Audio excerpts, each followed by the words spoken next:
بسم اللہ الرحمن الرحیم۔ السلام علیکم۔ ارے میں نے تمہیں کل بھی کہا تھا، اگر یہ لڑکی مجھے اب اپنے گھر میں نظر آئی تو مجھ سے برا کوئی نہیں ہوگا۔ کیا تم نے یتیم خانہ بنا رکھا ہے؟ لوگوں کو اکٹھا کر کے ادھر لے آتی ہو؟ تم لوگوں کے لیے نہ جانے کتنی دقت سے کماتا ہوں، اور اب ساتھ میں یتیموں کا میں نے ٹھیکہ نہیں لے رکھا۔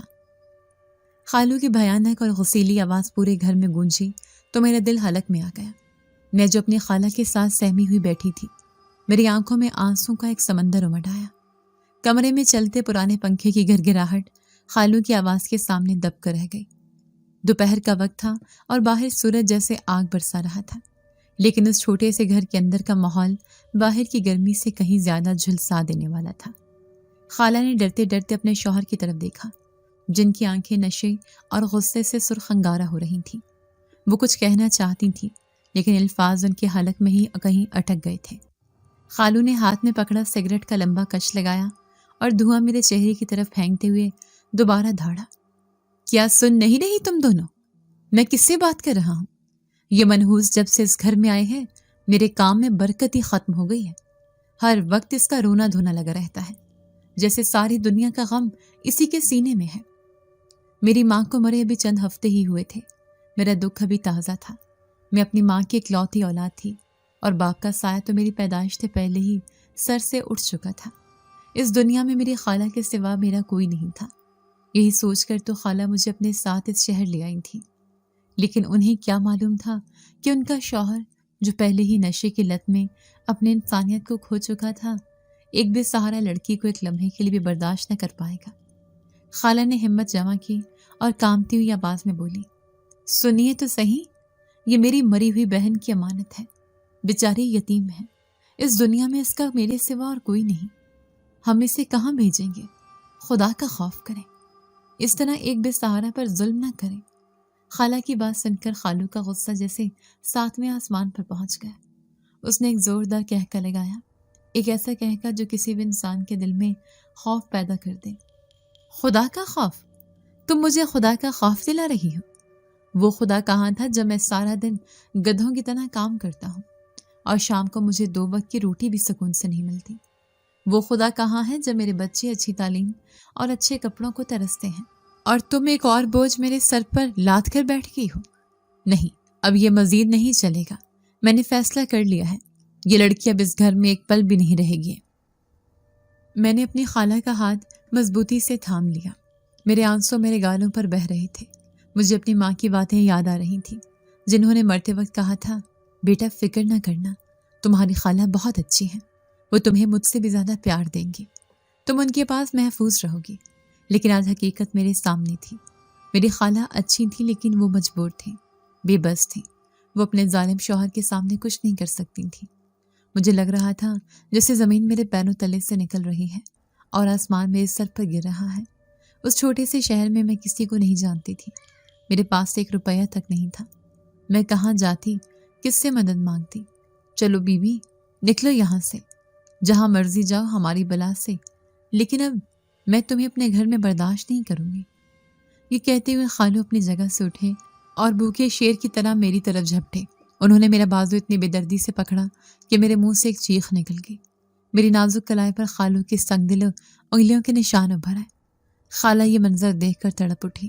وہ اپنے شوہر کے پیروں میں گر گئی، اپنا دوپٹہ اس کے قدموں میں رکھ دیا اور گڑ گڑانے لگی، خدا کے لیے ایسا ظلم نہ کریں، یہ بچی کہاں جائے گی؟ لوگ کیا کہیں گے؟ یہ ہماری عزت ہے، اسے سڑک پر مت پھینکے۔ خالو پر ان کی التجاؤں کا کوئی اثر نہیں تھا۔ نشے نے اس کے دل کو پتھر بنا دیا تھا۔ اس نے ایک جھٹکے سے اپنی بیوی کو پڑے دھکیلا اور مجھے کھینچتے ہوئے دروازے کی طرف بڑھنے لگے۔ میں رو رہی تھی، چلا رہی تھی، خالہ، خالہ مجھے بچا لو، مجھے مت جانے دو، میں کہاں جاؤں گی؟ لیکن میری آواز سننے والا کوئی نہیں تھا۔ خالو مجھے باقاعدہ گھسیٹ رہے تھے، میرے پیر فرش پر لکیریں بنا رہے تھے۔ گھر کا چھوٹا سا صحن عبور کرتے وہ لکڑی کے بوسیدہ دروازے تک پہنچ گئے۔ خالہ روتے ہوئے پیچھے لپکی اور اپنے شوہر کا پاؤں پکڑ لیا۔ میں آپ کے پاؤں پڑتی ہوں، اس پر رحم کریں، یہ مر جائے گی، یہ بالکل اکیلی ہے۔ خالو نے غصے سے پیر جھٹکا اور دھاڑتے ہوئے بولا، مرتی ہے تو مر جائے، میری بلا سے، میں نے اس کا ٹھیکہ نہیں لے رکھا۔ اگر تم نے زیادہ شور مچایا تو اسے تو میں نکال ہی رہا ہوں، تمہیں بھی اس کے ساتھ ہی نکال دوں گا، پھر دونوں ماں بھانجی سڑک پر بیٹھ کر بھیک مانگنا۔ یہ سن کر خالہ کے جسم سے جیسے جان ہی نکل گئی۔ وہ وہیں دہلیز پر بے دم ہو کر بیٹھ گئی اور اپنی بے بسی پر زاروں قطار رونے لگی۔ خالو نے دروازے کی کنڈی کھولی اور مجھے ایک دھکا دے کر باہر گلی میں پھینک دیا۔ میں منہ کے بل گرم اور دھول سٹی زمین پر گری۔ میرے گھٹنے اور کوہنیاں چھل گئیں۔ اس سے پہلے کہ میں اٹھ پاتی، خالو نے دروازہ اندر سے بند کر لیا اور کنڈی چڑھانے کی آواز میرے دل پر ہتھوڑے کی طرح لگی۔ میں حقدق سی باہر گلی میں بیٹھی رہ گئی۔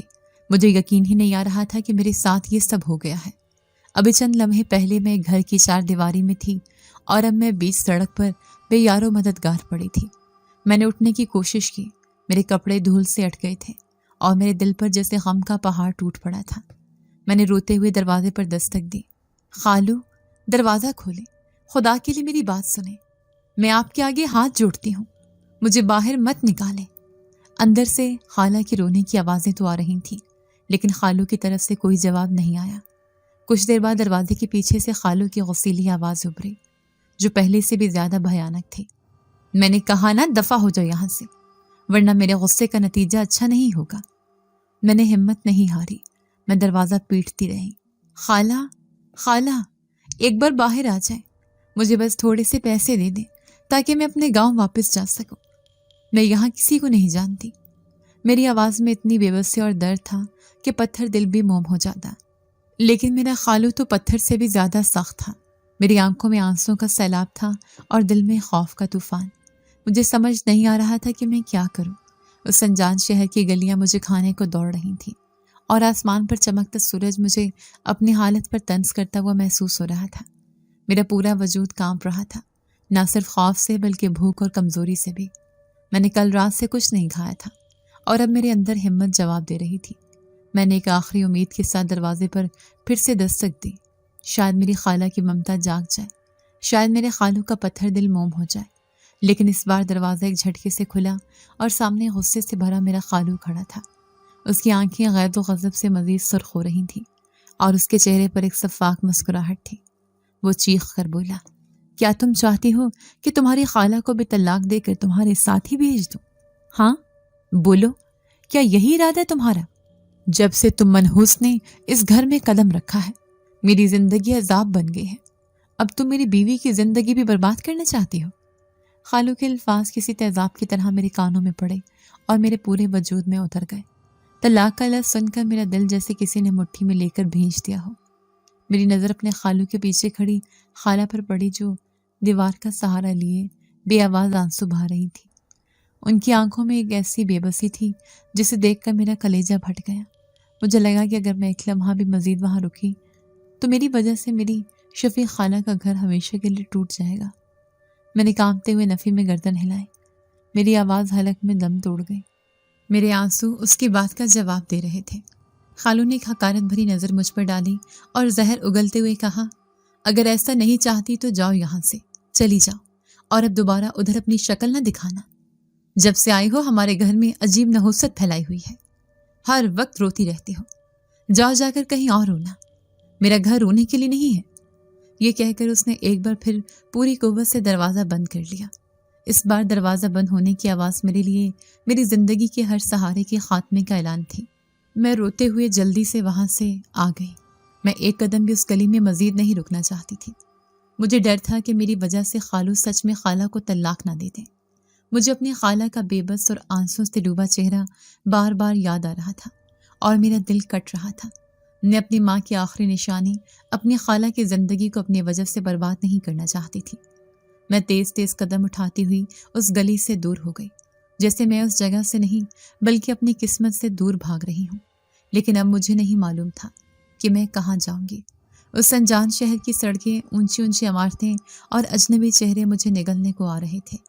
نہ میرے پاس کرائے کے لیے پیسے تھے کہ میں اپنے گاؤں واپس چلی جاتی، اور میں نے تو کھانا بھی رات کا کھایا ہوا تھا۔ صبح جب خالہ نے ناشتے کے لیے پوچھا تو ماں کے غم میں میرا کچھ بھی کھانے کو دل نہیں کر رہا تھا، اور دوپہر کے لیے خالہ بھی کھانا بنا ہی رہی تھی کہ خالو گھر آ گیا اور یہ طوفان برپا ہو گیا۔ بھوک کی ایک شدید لہر میرے پیٹ میں اٹھی اور مجھے لگا کہ میں چکرا کر گر پڑوں گی۔ میں ایسے ہی بے یارو مددگار چلتی جا رہی تھی۔ میرے قدموں میں کوئی منزل نہیں تھی، میری آنکھوں میں کوئی خواب نہیں تھا، بس ایک لامتناہی اندھیرا تھا جو مجھے اپنی لپیٹ میں لے رہا تھا۔ دھوپ کی شدت اب بڑھتی جا رہی تھی اور میرا گلا پیاس سے خشک کانٹا ہو رہا تھا۔ میرے آنسو بھی گرمی کی شدت سے گالوں پر ہی خشک ہو گئے تھے۔ میں نے ایک لمحے کو سوچا کہ میں کسی سے مدد مانگوں، لیکن کس سے؟ یہاں کون میرا اپنا تھا؟ مجھے اپنی ماں شدت سے یاد آئی۔ کاش آج وہ زندہ ہوتی تو مجھے یوں سڑکوں پر رلنا نہ پڑتا۔ میں سوچ رہی تھی کہ میری قسمت میں ہی شاید سکون نہیں لکھا تھا۔ پہلے باپ کا سایہ اٹھا، پھر ماں بھی چھوڑ گئی، اور اب جس خالہ کو میں ماں کا روپ سمجھتی تھی، ان کے گھر کے دروازے بھی مجھ پر ہمیشہ کے لیے بند ہو گئے تھے۔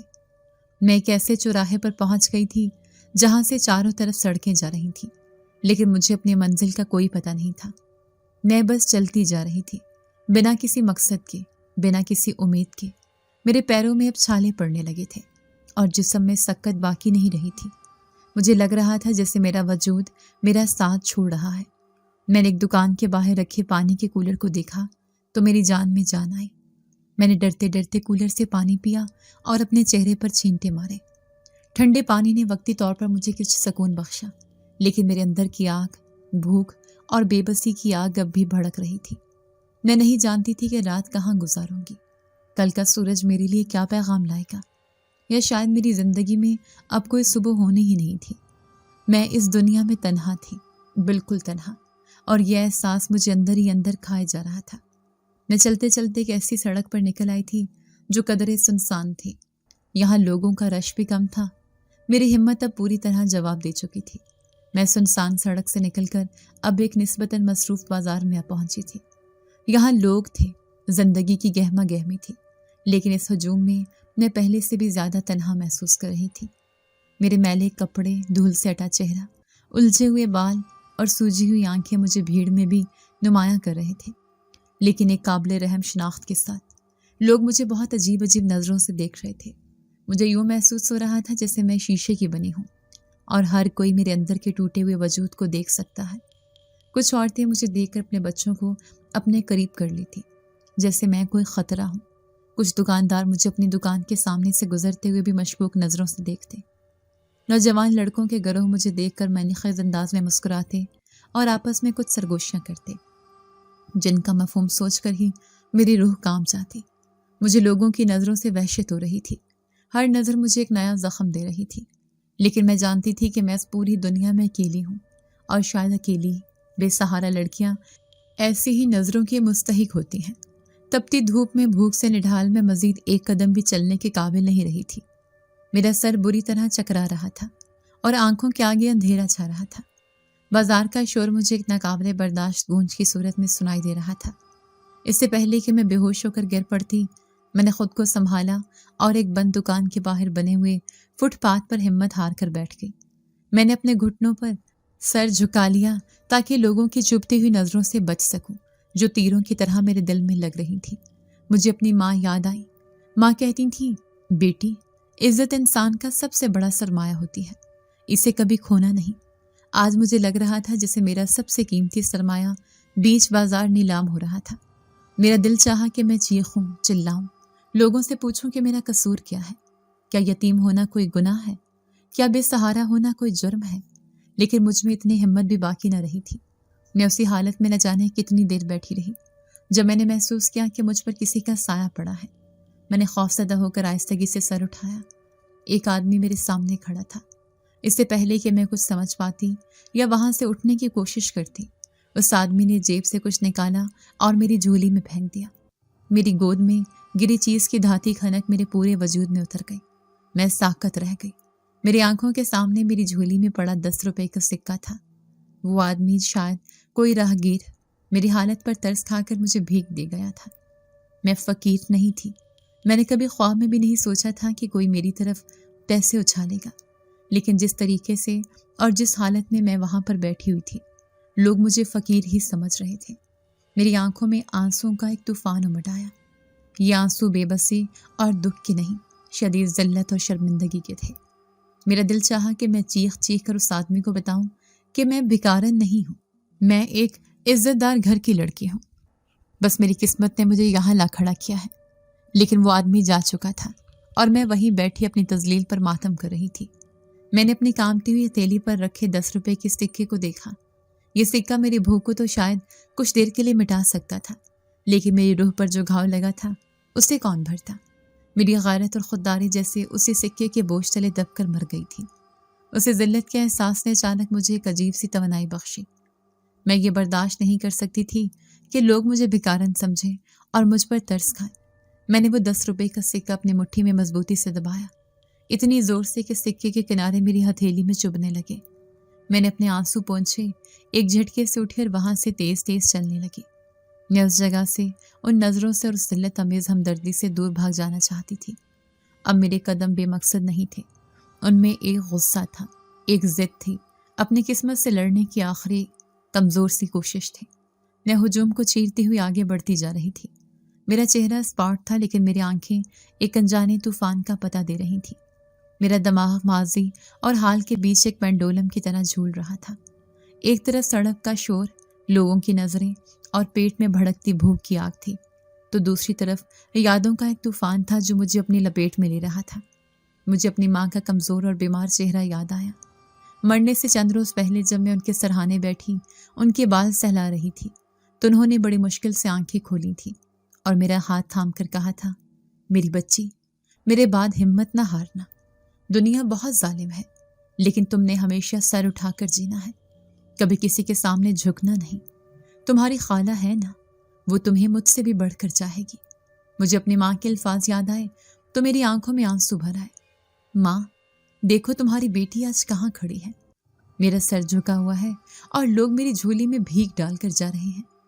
یہ خیال ایک تیزاب کی طرح میرے دل پر گرا اور میں نے اپنی رفتار مزید تیز کر دی۔ مجھے وہ دن یاد آیا جب خالہ مجھے اپنے ساتھ لے کر اس شہر آئی تھی۔ میں ماں کے غم میں نڈھال تھی اور مجھے لگ رہا تھا کہ اب میری زندگی میں کچھ باقی نہیں بچا۔ لیکن جب میں خالہ کے گھر پہنچی تو خالہ نے مجھے گلے سے لگا لیا۔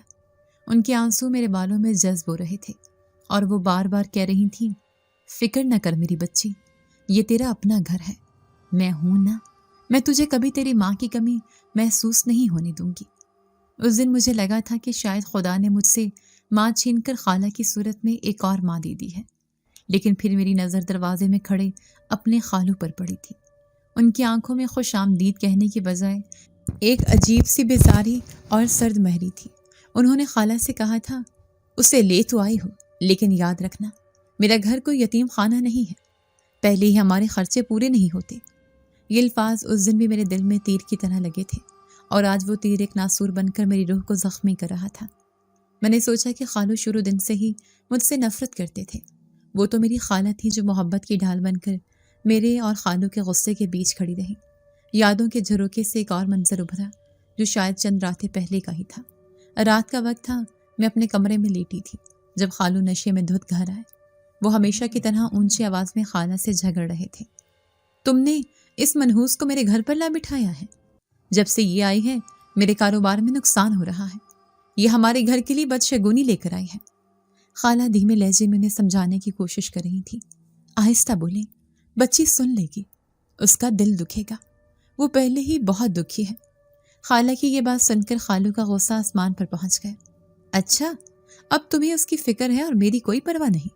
میں جو دن بھر جانوروں کی طرح کام کرتا ہوں، میرا کوئی احساس نہیں، اور وہ جو مفت کی روٹیاں توڑ رہی ہے اس کے دل کا خیال آ رہا ہے؟ اس کے بعد میں نے ایک زوردار تھپڑ کی آواز سنی اور پھر خالہ کی دبی دبی سسکیوں کی آواز آنے لگی۔ اس رات میں بستر پر پڑی کامتی رہی۔ میں اپنے خالہ کے لیے کچھ نہیں کر سکتی تھی۔ مجھے خود سے گھن آ رہی تھی کہ میری وجہ سے میری ماں جیسی خالہ کو مار کھانی پڑ رہی ہے۔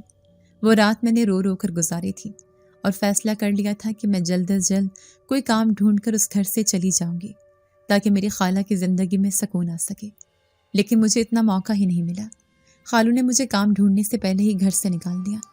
یہ یادیں میرا پیچھا کر رہی تھیں اور میری رفتار بڑھتی جا رہی تھی، جیسے میں یادوں سے بھی بھاگ جانا چاہتی ہوں، لیکن ماضی ایک ایسا سایہ تھا جو میرا پیچھا نہیں چھوڑ رہا تھا۔ میرا غصہ اب ٹھنڈا پڑ رہا تھا اور اس کی جگہ ایک گہری تھکن اور مایوسی لے رہی تھی۔ میں چلتے چلتے ایک دیوار کے ساتھ ٹیک لگا کر کھڑی ہو گئی۔ میری سانسیں پھولی ہوئی تھیں اور پورا جسم درد سے ٹوٹ رہا تھا۔ میں نے اپنی مٹھی کھولی اور 10 روپے کے سکے کو دیکھا جو میری ہتھیلی پر پسینے سے گیلا ہو چکا تھا۔ یہ سکہ میری ذلت کا نشان تھا اور میری کل کائنات بھی۔ مجھے سمجھ نہیں آ رہا تھا کہ اس ایک سکے سے میں اپنی بھوک مٹاؤں یا پیاس۔ تبھی ہوا کے ایک جھونکے کے ساتھ ایک مانوس سی خوشبو میرے نتنوں سے ٹکرائی۔ یہ بریانی کی خوشبو تھی، مثالوں اور پکے ہوئے چاولوں کی مہک جس نے میرے پیٹ میں بھڑکتی آگ کو مزید تیز کر دیا۔ میں نے بے اختیار نظریں اٹھا کر اس سمت دیکھا جہاں سے خوشبو آ رہی تھی۔ کچھ فاصلے پر مجھے ایک پرانی طرز کی مسجد کا مینار نظر آیا۔ خوشبو وہیں سے آ رہی تھی۔ میرے قدم خود بخود اس سمت اٹھنے لگے۔ میری بھوک میری تھکن پر غالب آ گئی تھی اور میں ایک مقناطیسی کشش کے تحت اس مسجد کی طرف کھنچی چلی جا رہی تھی۔ جوں جوں میں قریب پہنچی، لوگوں کا شور اور خوشبو واضح ہوتی گئی۔ میں نے دیکھا کہ مسجد کے بیرونی صحن میں بے تحاشا لوگ جمع ہیں اور سب کے ہاتھ میں کھانے کی پلیٹیں ہیں۔ کچھ فقیر تھے، کچھ مزدور پیشہ لگ رہے تھے اور کچھ میری طرح کے ہی سفید پوش ضرورت مند تھے۔ ایک بڑی سی دیگ سے دھواں اٹھ رہا تھا اور دو آدمی تیزی سے لوگوں میں لنگر تقسیم کر رہے تھے۔ میں ایک لمحے کے لیے وہیں ٹھٹک گئی۔ میرا ضمیر مجھے ایک بار پھر ملامت کرنے لگا۔ ابھی کچھ دیر پہلے میں بھیک ملنے پر اتنی شرمندہ تھی اور اب میں خود لنگر لینے جا رہی تھی، لیکن میری بھوک ہر احساس پر حاوی تھی۔ میں نے سوچا یہ بھیک نہیں ہے، یہ خدا کے گھر کا لنگر ہے، یہ تبرک ہے، اسے لینے میں کوئی ذلت نہیں۔ یہی سوچ کر میں نے خود کو ہمت دی اور ہجوم کا حصہ بن گئی۔ میں لائن میں سب سے پیچھے کھڑی ہو گئی، اپنا چہرہ دوپٹے میں چھپانے کی کوشش کر رہی تھی تاکہ مجھے کوئی پہچان نہ لے۔ مجھے اپنی باری کا انتظار کرتے ہوئے صدیاں بیتتی ہوئی محسوس ہو رہی تھیں۔ آخر کار جب میں دیگ کے پاس پہنچی تو لنگر تقسیم کرنے والے آدمی نے بغیر میری طرف دیکھی ایک پلیٹ چاولوں سے بھری اور میری طرف بڑھا دی۔ میں نے کانپتے ہاتھوں سے پلیٹ تھامی۔ گرم پلیٹ کی تپش مجھے اپنے ہاتھوں میں محسوس ہو رہی تھی اور یہ تپش مجھے زندگی کا احساس دلا رہی تھی۔ میں نے جلدی سے ادھر ادھر دیکھا کہ کہاں بیٹھ کر سکون سے کھا سکتی ہوں۔ میری نظر صحن کے کونے میں لگے ایک پرانے گھنے برگد کے درخت پر پڑی۔ میں تیز قدموں سے چلتی اس درخت کے نیچے چلی گئی اور ایک طرف ٹیک لگا کر بیٹھ گئی۔ میں نے ایک لمحہ بھی ضائع نہیں کیا۔ بھوک سے میرے ہاتھ کانپ رہے تھے اور شدید چکر آ رہے تھے۔ ایسے میں جلدی جلدی کھانے لگی۔ میں نے زندگی میں شاید کبھی اتنے مزے سے کھانا نہیں کھایا تھا۔ ہر لقمہ مجھے امرت کی طرح محسوس ہو رہا تھا اور میرے سوکھے ہوئے حلق سے نیچے اتر کر میرے پورے وجود میں توانائی بھر رہا تھا۔ کھانا کھا کر مجھے جو سکون محسوس ہوا وہ ناقابل بیان تھا۔ میں نے پیٹ بھر کر کھایا اور خالی پلیٹ ایک طرف رکھ دی۔ اب جب جسمانی ضرورت پوری ہو گئی تو دماغی پریشانیوں نے پھر سے مجھے آ گھیرا۔ اب میں سوچنے لگی کہ میں کہاں جاؤں گی۔ لنگر تو میں نے کھا لیا، لیکن رات کہاں گزاروں گی؟ اس انجان شہر میں میں کس کے دروازے پر جاؤں گی؟ میرے پاس اتنے پیسے بھی نہیں تھے کہ کرایہ دے کر اپنے شہر واپس چلی جاتی۔ یہ خیالات مجھے دیمک کی طرح کھائے جا رہے تھے۔ میں نے پاس سے گزرتے ہوئے ایک آدمی کو روکا اور ڈرتے ڈرتے پوچھا، بھائی صاحب وقت کیا ہوا ہے؟ اس آدمی نے اپنی کلائی پر بندھی گھڑی دیکھتے ہوئے جواب دیا، شام کے 4 بج رہے ہیں۔ یہ سن کر میرا دل ڈوبنے لگا۔ میں افسردہ ہو گئی کہ ابھی کچھ ہی دیر میں رات ہو جائے گی اور اندھیرا پھیل جائے گا۔ میں رات کہاں رکوں گی؟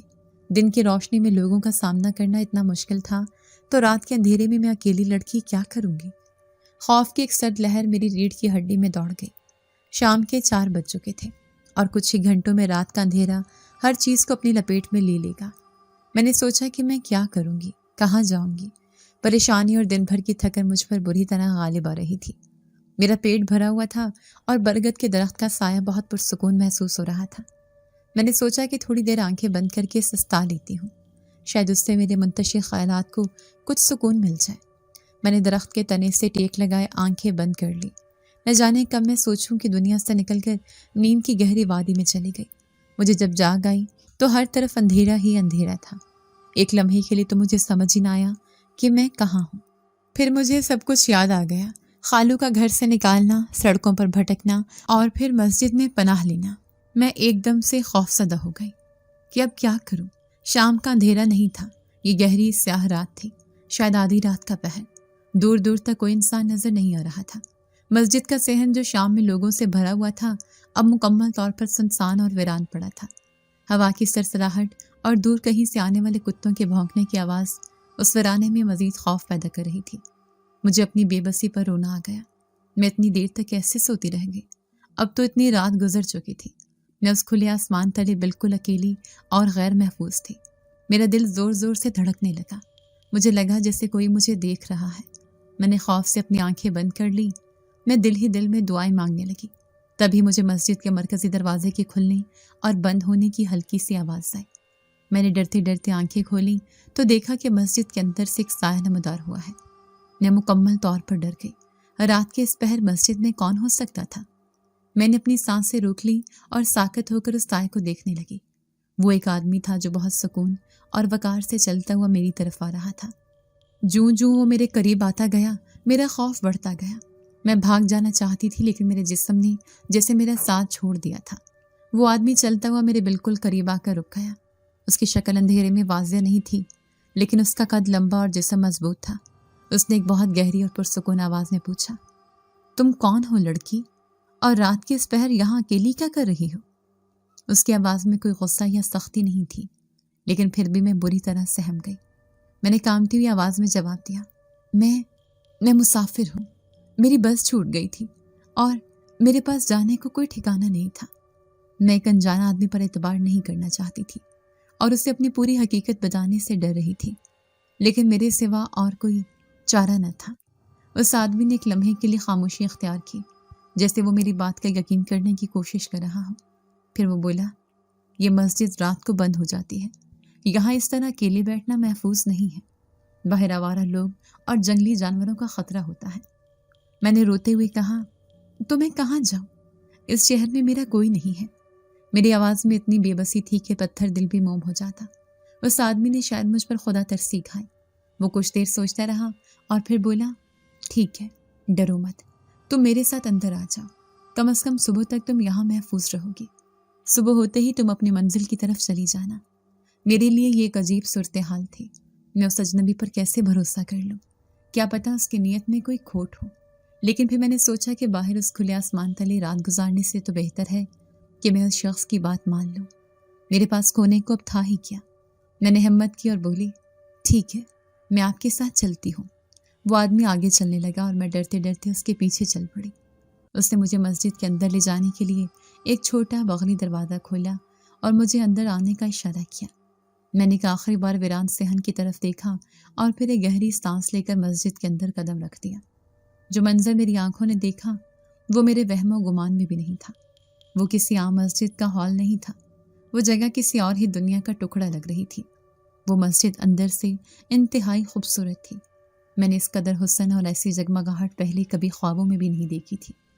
جہاں تک نظر جاتی تھی ہر طرف روشنیاں ہی روشنیاں تھیں. لیکن یہ عام بلب یا ٹیوب لائٹ کی مصنوعی روشنی نہیں تھی. یہ ایک پرسٹار، دودھیا اور ٹھنڈی روشنی تھی جو جیسے دیواروں، ستونوں اور چھت سے خود بخود پھوٹ رہی تھی. مسجد کی دیواریں کسی انوکھے سفید پتھر سے بنی تھی جو سنگ مرمر سے بھی زیادہ چمکدار تھا اور اس میں سے ایک نورانی چمک نکل رہی تھی. فرش پر ایرانی قالین نہیں بلکہ کوئی ایسا نرم اور ملائم فرش بچھا تھا جس پر قدم رکھتے ہی مجھے لگا جیسے میں بادلوں پر چل رہی ہوں. میں نے خوف اور حیرت کے ملے جلے تاثرات کے ساتھ سر اٹھا کر چھت کی طرف دیکھا تو میری آنکھیں کھلی کی کھلی رہ گئیں. چھت پر ایک بہت اونچا گنبد تھا جس پر گہرا نیلا رنگ تھا اور اس پر ہزاروں ستارے چمک رہے تھے. لیکن وہ پینٹ سے بنے ستارے نہیں تھے. وہ اصلی ہیرے اور جواہرات کی طرح ٹمٹما رہے تھے جن سے روشنی کی شعائیں نکل کر پورے حال میں پھیل رہی تھیں. وہ شخص جو مجھے اندر لایا تھا اب بھی خاموش کھڑا مجھے میری حالت پر چھوڑ کر آگے بڑھ گیا. میں اپنی جگہ پر بت بنی کھڑی تھی. مجھے ڈر تھا کہ کہیں یہ سب میرا وہم نہ ہو، کہیں میں بھوک اور تھکن سے بے ہوش ہو کر کوئی خواب تو نہیں دیکھ رہی. میں نے ڈرتے ڈرتے اپنی ہتھیلی پر چٹکی کاٹی. درد کے احساس نے مجھے یقین دلایا کہ یہ خواب نہیں حقیقت ہے. وہاں ہر طرف ایک عجیب سی مسحور کن خوشبو پھیلی ہوئی تھی جیسے رات کی رانی، موتیا اور سندل کی خوشبوؤں کو ملا دیا گیا ہو. اس خوشبو میں ایک ایسی تاثیر تھی جو میرے تھکے ہوئے اعصاب کو سکون بخش رہی تھی. رات کی اس پہر باہر سے بالکل بھی معلوم نہیں ہو رہا تھا کہ اندر اس قدر گہما گہمی تھی. مسجد کا وسیع ہال لوگوں سے بھرا ہوا تھا لیکن وہاں کوئی شور شرابہ نہیں تھا. بس ایک ہلکی سی بنبناہٹ تھی جیسے ہزاروں شہد کی مکھیاں ایک ساتھ گنگنا رہی ہوں. وہاں پر بہت خوبصورت پگڑیوں والے آدمی اور بہت ہی خوبصورت حجابوں والی عورتیں بیٹھی تھیں.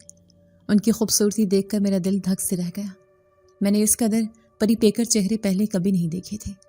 مردوں کے چہرے پر ایک عجیب سا روپ اور سکون تھا ان کی آنکھیں ذہانت اور گہرائی سے چمک رہی تھیں اور ان کی پگڑیاں ریشم اور زری کے کام سے سجی ہوئی تھیں۔ لیکن جس چیز نے مجھے سب سے زیادہ مبہوت کیا وہ وہاں موجود عورتیں تھیں۔ وہ سب ایک سے بڑھ کر ایک حسین تھیں۔ ان کے حجاب ایسے باریک اور چمکدار کپڑے کے بنے تھے جیسے چاندنی کے تاروں سے بنے گئے ہوں، اور ان کے اندر سے ان کے چہرے یوں چمک رہے تھے جیسے 14ویں کا چاند بادلوں کی اوٹ سے جھانک رہا ہو۔ ان کی خوبصورتی غیر حقیقی لگ رہی تھی، ایسی خوبصورتی جو انسانوں میں نہیں پائی جاتی۔ مجھے خود پر نظر ڈال کر ایک عجیب سی شرمندگی محسوس ہوئی۔ میں میلے کچیلے کپڑوں میں، الجھے بالوں اور رو رو کر سوجی آنکھوں کے ساتھ ان کے درمیان ایک بھکارن کی طرح لگ رہی تھی۔ مجھے لگا جیسے کوئی کوا ہنسوں کے غول میں آ گیا ہو۔ میں اس قدر مروب اور خوفزدہ تھی کہ میں نے وہاں سے واپس بھاگ جانے کا سوچا۔ یہ جگہ میرے لیے نہیں تھی، یہ کوئی امیروں کی محفل تھی اور میں غریب بے سہارا لڑکی غلطی سے یہاں آ گئی تھی۔ میں جیسے پیچھے مڑنے لگی تبھی ایک عورت انتہائی خوبصورت لباس پہنی میری طرف آئی۔ اس کا لباس آسمانی رنگ کا تھا جس پر سنہرے ستارے کھڑے ہوئے تھے۔ اس نے میری طرف دیکھ کر ایک ایسی دلکش مسکراہٹ دی کہ میرے قدم وہیں جم گئے۔ وہ عورت چلتی ہوئی میرے پاس آئی اور ایک بہت ہی میٹھی اور سریلی آواز میں بولی، مت ڈرو، تم صحیح جگہ پر آئی ہو۔ اس کی آواز کسی بہتے جھرنے کے پانی کی طرح تھی جس نے میرے دل میں اتر کر میرے سارے خوف کو دھو دیا۔ اس نے نرمی سے میرا ہاتھ تھاما۔ اس کا ہاتھ ریشم کی طرح ملائم اور برف کی طرح ٹھنڈا تھا۔ وہ مسکراتے ہوئے مجھے اپنے ساتھ لے گئی۔ میں بنا کوئی سوال کیے، بنا کوئی مزاحمت کیے، ایک معمول کی طرح اس کے پیچھے چل پڑی۔ وہ مجھے ہال کے اس حصے میں لے گئی جہاں واقعی عورتیں بیٹھی تھیں۔ جب میں ان عورتوں کے پاس گئی تو میرا دل عجیب طریقے سے تسلی بخش اور مسرور ہو گیا۔ ان سب نے مجھے دیکھ کر نفرت یا حقارت سے نہیں بلکہ ایک اپنائیت بھری مسکراہٹ سے دیکھا۔ اس عورت نے مجھے اپنے پاس ایک نرم گدے پر بٹھایا۔ میں نے جھجکتے ہوئے پوچھا، آپ کون ہیں اور یہ کون سی جگہ ہے؟ میں نے ایسی مسجد پہلے کبھی نہیں دیکھی۔ اس عورت نے دوبارہ مسکراتے ہوئے جواب دیا، سوالات کے جوابات وقت پر مل جائیں گے، ابھی تم بہت تھکی ہوئی ہو، آرام کرو، اب تمہیں کسی بات کی فکر کرنے کی ضرورت نہیں، تم محفوظ ہاتھوں میں ہو۔ تبھی ایک اور لڑکی چاندی کے خوبصورت گلاس میں کوئی مشروب لے کر آئی۔ اس کا رنگ ہلکا گلابی تھا اور اس میں سے بھینی بھینی خوشبو آ رہی تھی۔ پہلی عورت نے مجھ سے کہا، یہ پی لو، تمہاری ساری تھکن دور ہو جائے گی۔ میں نے ہچکچاتے ہوئے گلاس پکڑا اور ایک گھونٹ بھرا۔ وہ گلابی مشروب میرے حلق سے اترتے ہی میرے پورے وجود میں ایک ٹھنڈک اور غیر معمولی سکون کی لہر دوڑا گیا تھا۔ میرا سر جو مسلسل گھوم رہا تھا اب بالکل ٹھیک ہو گیا تھا اور میرے جسم کا سارا درد جیسے کسی نے کھینچ لیا تھا۔ لیکن یہ صرف جسمانی سکون نہیں تھا، اس مشروب نے میرے ذہن پر بھی اثر کیا تھا۔ میرا خوف، میری پریشانی اور میری ماں کا شدید غم جیسے کسی دھن میں لپٹ گیا تھا۔ مجھے سب کچھ یاد تھا، لیکن ان یادوں کی تکلیف دہ شدت کم ہو گئی تھی، جیسے میں کسی اور کی کہانی دیکھ رہی ہوں۔ میں ان پری پیکر عورتوں کے درمیان بیٹھی تھی اور ان کی موجودگی میں مجھے ایک عجیب سی اپنائیت محسوس ہو رہی تھی، لیکن پھر بھی میرے دل کے کسی کونے میں ایک بے چینی کی لہر موجود تھی۔ یہ سب کچھ بہت غیر حقیقی تھا، اتنا حسن، اتنا سکون، اتنی پراسراریت، یہ سب حقیقت سے بہت دور لگ رہا تھا۔ میں ان عورتوں کو آپس میں باتیں کرتے ہوئے دیکھ رہی تھی، لیکن مجھے ان کی زبان کا ایک لفظ بھی سمجھ نہیں آ رہا تھا۔ ان کی زبان بہت عجیب تھی، کسی سریلی موسیقی کی طرح، اور اس اجنبیت کے احساس نے مجھے ان کے درمیان ہوتے ہوئے بھی تنہا کر دیا۔ میرا مصنوعی سکون ختم ہو رہا تھا اور حقیقت کی تلخی دوبارہ مجھ پر غالب آ رہی تھی۔ میں کونے میں چپ چاپ اداس سے بیٹھ گئی۔ کچھ دیر بعد ایک نوجوان لڑکی میرے پاس آئی اور مسکرا کر مجھے اپنے پیچھے آنے کا اشارہ کیا۔ میں خاموشی سے اس کے پیچھے چل پڑی۔ وہ لڑکی مجھے اس بڑے ہال سے نکال کر ایک راہداری سے گزارتی ہوئی ایک کمرے میں لے آئی۔ میں جیسے ہی کمرے میں داخل ہوئی میں حیران رہ گئی۔ یہ مسجد میں موجود کوئی عام حجرہ نہیں تھا، بلکہ ایک مکمل آراستہ اور پرتعیش خوابگاہ تھی۔ لڑکی نے نرمی سے مجھے بستر پر بیٹھنے کا اشارہ کیا اور کہا کہ تم یہاں آرام کرو۔ پھر وہ مسکرا کر کمرے سے باہر چلی گئی اور دروازہ آہستہ سے بند کر دیا۔ اب میں اس پراسرار کمرے میں بالکل اکیلی تھی۔ باہر کی دھیمی موسیقی جیسی آوازیں یہاں نہیں آ رہی تھیں، یہاں ایک مکمل سناٹا تھا۔ اسی سناٹے نے میرے اندر دبے ہوئے سارے غم کو باہر نکال دیا۔ مجھے اچانک اپنی ماں بہت شدت سے یاد آنے لگی۔ یہ سوچ آتے ہی میرے آنسوؤں کا بند ٹوٹ گیا اور میں زاروں قطار رونے لگی۔ میری سسکیاں ہچکیوں میں بدل گئیں۔ میں بستر پر اوندھے منہ لیٹی اپنا چہرہ تکیے میں چھپائے رو رہی تھی اور اپنی ماں کو پکار رہی تھی۔ میں مسلسل ہچکیوں کے ساتھ رو رہی تھی جب مجھے اپنے پاس کسی کی موجودگی کا احساس ہوا۔ میں نے سوچا شاید وہی لڑکی واپس آ گئی ہے۔ میں نے روتے ہوئے سر نہیں اٹھایا، تبھی ایک بہت گہری اور مردانہ آواز میرے کانوں میں پڑی، تمہیں رونے کی ضرورت نہیں ہے۔ میں نے ایک جھٹکے سے سر اٹھایا۔ میرے سامنے بستر کے پاس ایک انتہائی خوبصورت لڑکا بیٹھا تھا۔ اس کی خوبصورتی بھی غیر حقیقی تھی۔ اس کا چہرہ چاند کی طرح روشن تھا اور آنکھیں گہری نیلی تھیں۔ میں ایک دم سے ڈر گئی اور سمٹ کر بستر کے دوسرے کونے میں ہو گئی۔ میں گھبرائی ہوئی آواز میں بولی، آپ کون ہیں اور میرے کمرے میں کیا کر رہے ہیں؟ اس لڑکے نے ایک ہلکی سی مسکراہٹ دی اور کہا، یہ تمہارا کمرہ نہیں ہے اور تمہیں مجھ سے ڈرنے کی ضرورت نہیں۔ اس نے دوبارہ وہی جملہ دہرایا، تم یہاں پر تنہا نہیں ہو بلکہ اب تم یہاں ہی رہو گی، اس لیے تمہیں فکر کرنے کی ضرورت نہیں ہے۔ اس کا لہجہ اتنا پرسکون اور یقین دہانی سے بھرا تھا کہ میرا آدھا خوف وہیں ختم ہو گیا، لیکن میری حیرت بڑھ گئی۔ میں نے حیرانی سے اس کا منہ دیکھتے ہوئے کہا، یہاں ہی رہوں گی؟ آپ کا کیا مطلب ہے؟ یہ تو ایک مسجد ہے، میں ایک مسجد میں کیسے رہ سکتی ہوں؟ وہ لڑکا کہنے لگا، یہ ایک خاص مسجد ہے اور یہاں ان لوگوں کے رہنے کا انتظام ہے جن کا دنیا میں کوئی اور ٹھکانہ نہیں ہوتا۔ میری الجھن بڑھتی جا رہی تھی۔ میں نے کہا، دیکھیں، آپ نہ جانے کون لوگ ہیں، میں آپ لوگوں کے ساتھ کیسے رہ سکتی ہوں؟ میں آپ میں سے کسی کو نہیں جانتی، مجھے یہاں نہیں رہنا، مجھے اپنے گھر جانا ہے۔ میری آواز میں ایک ضد اور خوف تھا۔ وہ لڑکا میری بات سن کر خاموش ہو گیا۔ اس کی نیلی آنکھوں میں ایک لمحے کے لیے اداسی کی ایک جھلک نظر آئی۔ اس نے گہری سانس لی اور بولا، تمہیں سچ جاننے کا حق ہے، لیکن کچھ سچائیاں بہت عجیب ہوتی ہیں۔ تمہارا کوئی گھر نہیں ہے جہاں تم واپس جا سکو، یہ بات تم مجھ سے بہتر جانتی ہو، اور جہاں تک ہماری بات ہے تو ہم وہ نہیں ہیں جو نظر آتے ہیں۔ میں نے کانپتی ہوئی آواز میں پوچھا، کیا مطلب؟ کون ہیں آپ لوگ؟ وہ لڑکا میرے تھوڑا قریب ہوا اور میری آنکھوں میں دیکھتے ہوئے بولا، اگر میں تمہیں سچ بتاؤں گا تو کیا تم ڈر تو نہیں جاؤ گی؟ میں نے نفی میں سر ہلایا، حالانکہ میرا پورا وجود خوف سے کانپ رہا تھا۔ میں بس اس پراسراریت سے پردہ اٹھانا چاہتی تھی جو مجھے پاگل کر رہی تھی۔ اس لڑکے کی نیلی آنکھوں میں ایک عجیب سی گہرائی تھی، جیسے وہ میرے اندر کے ہر خوف اور ہر سوچ کو پڑھ سکتا ہو۔ اس نے ایک لمبی سانس لی اور بولا، جو میں تمہیں بتانے جا رہا ہوں وہ شاید انسانی عقل اور سمجھ سے بالا تر ہے، لیکن ہر وہ چیز جسے انسان سمجھ نہیں پاتا وہ جھوٹ نہیں ہوتی۔ تمہیں یہاں ہماری مرضی سے نہیں بلکہ ہمارے شہنشاہ کے حکم سے لایا گیا ہے۔ یہ سن کر میری حیرت مزید بڑھ گئی۔ شہنشاہ؟ کیسا شہنشاہ؟ یہ کون لوگ ہیں جو بادشاہوں کی طرح رہتے ہیں اور حکم چلاتے ہیں؟ میں نے الجھن سے پوچھا، کون شہنشاہ؟ میں کسی شہنشاہ کو نہیں جانتی، اور انہیں مجھ جیسی عام لڑکی سے کیا کام ہو سکتا ہے؟ اس لڑکے نے میرے سوال کو نظر انداز کرتے ہوئے اپنی بات جاری رکھی، ہمارے شہنشاہ کا حکم ہے کہ تم اب سے ہمارے ساتھ رہو گی اور تمہاری حفاظت ہماری ذمہ داری ہے۔ مجھے اس کی بات میں چھپا کوئی خطرہ محسوس ہوا۔ میں نے کہا، دیکھیں، آپ کا اور آپ کے شہنشاہ کا بہت شکریہ، لیکن میں یہاں نہیں رہ سکتی، مجھے جانا ہوگا۔ اس لڑکے کے چہرے پر ایک ہلکی سی مسکراہٹ نمودار ہوئی، لیکن اس میں خوشی کی بجائے ایک عجیب سی بے بسی تھی۔ وہ بولا، جانا تمہارے اختیار میں نہیں ہے۔ اس نے جو اگلا جملہ کہا وہ سن کر میرے پیروں تلے سے زمین نکل گئی۔ وہ کہنے لگا کہ میں تمہیں آج ہی حقیقت بتا دیتا ہوں تاکہ تمہارے لیے اس حقیقت کو تسلیم کرنا آسان ہو، اور اب تم ہماری ذمہ داری ہو، کیونکہ ہمارے جو شہنشاہ ہیں ان کا حکم ہے کہ تم اب سے ہمارے ساتھ رہو گی، اور بہت جلد وہ میری تم سے شادی کر دیں گے۔ شادی؟ یہ لفظ میرے سر پر بم کی طرح گرا۔ میری آنکھیں حیرت اور خوف سے پھیل گئیں، میرا خون جیسے رگوں میں جم گیا۔ میں چیخ پڑی، شادی؟ کیسی شادی؟ میں آپ سے شادی کیوں کروں گی؟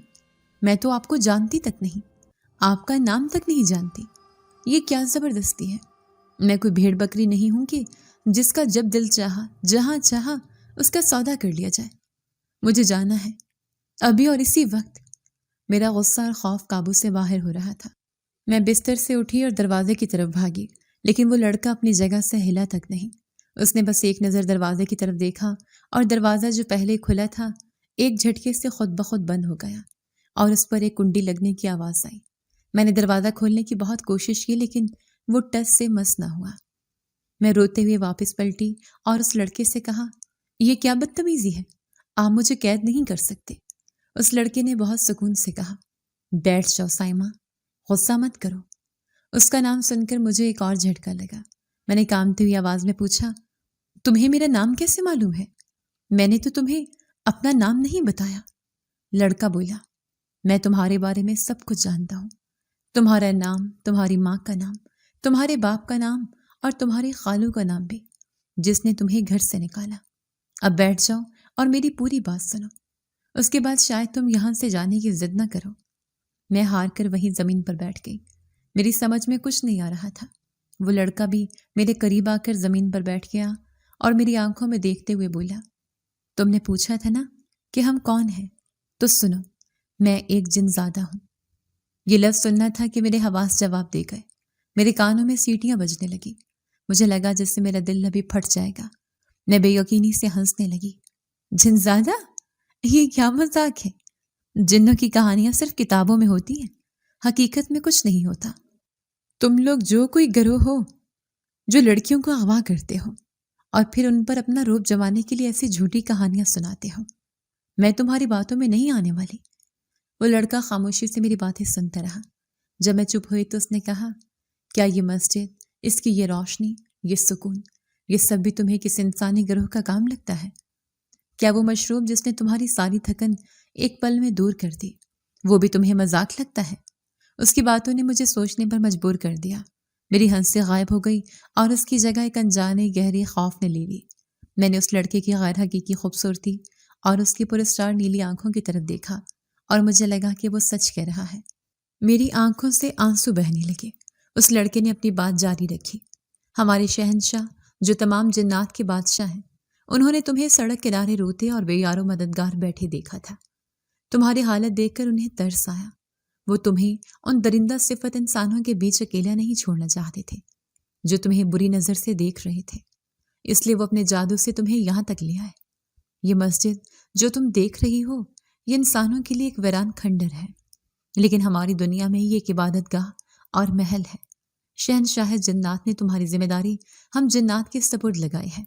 وہ تمہاری شادی مجھ سے، یعنی اپنے اکلوتے بیٹے سے اس لیے کرنا چاہتے ہیں تاکہ تم ہمیشہ کے لیے ہماری حفاظت میں آ جاؤ اور اس دنیا کا کوئی انسان تمہیں کبھی تکلیف نہ پہنچا سکے۔ میرے لیے یہ سب کچھ سمجھنا اور قبول کرنا بہت مشکل تھا۔ جنات، جادو، شہنشاہ، شادی، یہ سب میرے سر کے اوپر سے گزر رہا تھا۔ میرے لیے یہ ایک پریشانی کی بات تھی، لیکن پھر میں نے سوچا کہ جب سے میں یہاں آئی ہوں ان لوگوں نے مجھے ابھی تک کوئی نقصان نہیں پہنچایا تھا، بلکہ میری مدد ہی کی تھی۔ مجھے کھانا کھلایا، آرام کرنے کو جگہ دی، اور اب یہ لڑکا مجھے میری حفاظت کی یقین دہانی کرا رہا تھا۔ میرے ذہن میں میرے خالو کا ظالم چہرہ گھوم گیا اور پھر ان مردوں کی گندی نظریں یاد آئیں جو مجھے بازار میں دیکھ رہے تھے۔ مجھے لگا کہ جن درندوں سے میں بھاگ کر آئی ہوں ان سے تو یہ نادیدہ مخلوق 1000 گنا بہتر ہے۔ کم از کم انہوں نے میری عزت تو کی تھی۔ میں خاموش ہو گئی۔ میرے پاس کہنے کو کچھ نہیں بچا تھا۔ میرا دماغ معاف ہو چکا تھا اور میں بس زمین کو گھورے جا رہی تھی۔ جنزادہ، شہنشاہ جنات، جادو کی دنیا، یہ سب کچھ میری برداشت سے باہر تھا۔ وہ لڑکا، جنات کا شہزادہ، مجھے میری حالت پر چھوڑ کر خاموشی سے کمرے سے جا چکا تھا، لیکن اس کے الفاظ کمرے کی فضا میں ابھی تک گونج رہے تھے۔ مجھے ایک لمحے کے لیے لگا کہ میں پاگل ہو جاؤں گی۔ میں نے اپنے دونوں ہاتھوں سے سر تھام لیا۔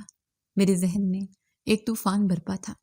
ایک طرف میرے خالو کا ظالمانہ سلوک، انسانوں کی بے حسی اور دنیا کی ٹھوکریں تھیں، اور دوسری طرف یہ ایک نئی ناقابل یقین دنیا تھی جو مجھے پناہ اور حفاظت کی پیشکش کر رہی تھی۔ مجھے شہزادے کی آخری بات یاد آئی، ہم انسانوں کی طرح ظالم نہیں ہوتے۔ یہ ایک جملہ میرے دل میں اتر گیا تھا۔ یہ سچ تھا۔ میرے اپنے خون نے، میرے انسانوں نے مجھے ذلت اور دکھ کے سوا کچھ نہیں دیا تھا، جبکہ یہ غیر انسانی مخلوق مجھے عزت اور امان دے رہی تھی۔ کیا یہ بہتر نہیں تھا کہ میں اس دنیا کو چھوڑ کر یہیں رہ جاؤں؟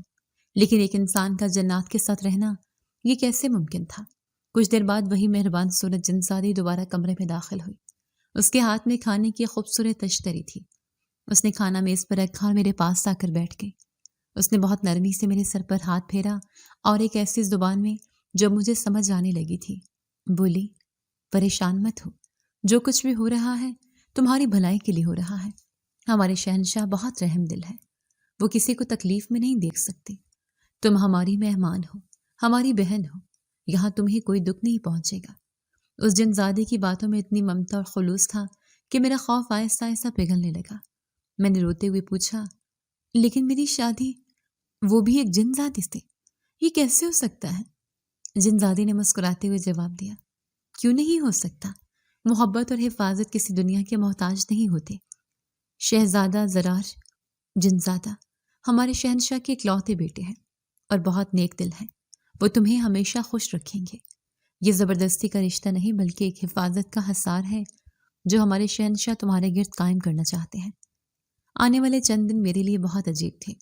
تمام جنات اور جنزادیاں میرے ساتھ بہت اچھے طریقے سے پیش آتی، انہوں نے مجھے مکمل تسلی دی اور مجھے کبھی اکیلا نہیں چھوڑا۔ وہ مجھے اپنے اس پوشیدہ محل کی سیر کراتی جو مسجد کے نیچے بنا ہوا تھا۔ وہاں ایسے ایسے عجوبے تھے جو انسانی آنکھ نے کبھی نہ دیکھے تھے، چمکتے ہوئے جھرنے، بولنے والے پرندے اور ایسے باغات جہاں پھولوں سے روشنی پھوٹتی تھی۔ شہزادہ زرار بھی ہر روز مجھ سے ملنے آتا، وہ مجھ سے دنیا جہان کی باتیں کرتا، مجھے اپنی دنیا کے قصے سناتا اور میری دنیا کے بارے میں پوچھتا۔ اس نے کبھی بھی شادی کے لیے مجھ پر دباؤ نہیں ڈالا، بلکہ وہ میرے فیصلے کا انتظار کرتا رہا۔ اس کے اچھے سلوک، عزت اور احترام نے آہستہ آہستہ میرا دل جیت لیا۔ مجھے احساس ہونے لگا کہ میں اس دنیا میں اجنبی ضرور ہوں لیکن تنہا نہیں۔ آخرکار ایک دن میں نے خود شہزادہ زرار سے کہا کہ مجھے یہ رشتہ قبول ہے۔ شہنشاہ جنات کے بیٹے، ان سے میری شادی بہت دھوم دھام سے ہوئی، لیکن یہ انسانوں کی شادیوں جیسی نہیں تھی۔ یہ ایک روحانی اور نورانی محفل تھی جس میں تمام جنات نے شرکت کی اور مجھے اپنی شہزادی تسلیم کر لیا۔ شادی کے بعد مجھ پر حقیقت مکمل طور پر معلوم ہوئی۔ ایک دن شہزادہ زرار مجھے مسجد کے مینار پر ایک ایسے خفیہ جھروکے کے پاس لے گیا جہاں سے باہر کی دنیا نظر آتی تھی، لیکن باہر سے اندر کوئی نہیں دیکھ سکتا تھا۔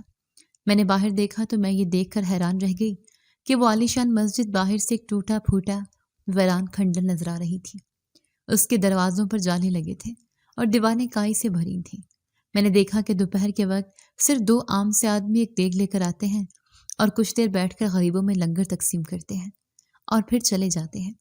ان کے علاوہ وہاں دن بھر کوئی نہیں آتا تھا۔ باقی لوگوں کو وہاں پر ان 2 آدمیوں کے سوا کوئی اور نظر نہیں آتا تھا۔ میں نے حیرت سے زرار سے پوچھا تو کیا باہر کی دنیا کے لیے یہ سب کچھ ایک کھنڈر ہے؟ زرار نے میرا ہاتھ تھامتے ہوئے جواب دیا ہاں سائمہ، یہ ہماری دنیا ہے جو انسانی آنکھ سے پوشیدہ ہے۔ اب یہ تمہاری دنیا بھی ہے، یہاں تم ہمیشہ محفوظ رہو گی۔ اب کوئی انسان تمہیں کبھی تکلیف نہیں دے سکے گا۔ مجھے اس دن اپنی قسمت پر بیک وقت رونا بھی آیا اور خوشی بھی ہوئی۔ میں نے انسانوں کی دنیا کھو دی تھی، لیکن مجھے ایک ایسی دنیا مل گئی تھی جہاں عزت، سکون اور محبت تھی۔ میں اب اس ویران کھنڈر کی پوشیدہ ملکہ تھی۔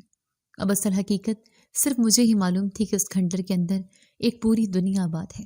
میں ان کے ساتھ ہی رہنے لگی۔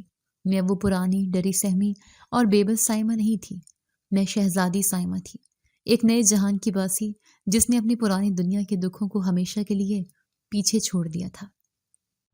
اگر آپ کو آج کی ہماری کہانی پسند آئی ہے تو اسے لائک کیجیے اور اپنے پیاروں کے ساتھ شیئر کیجیے، اور ہاں، اگر آپ نے ابھی تک ہمارا چینل سبسکرائب نہیں کیا تو ضرور کیجیے۔ ملتے ہیں کل ایک نئی اور دلچسپ کہانی کے ساتھ، تب تک کے لیے اللہ حافظ۔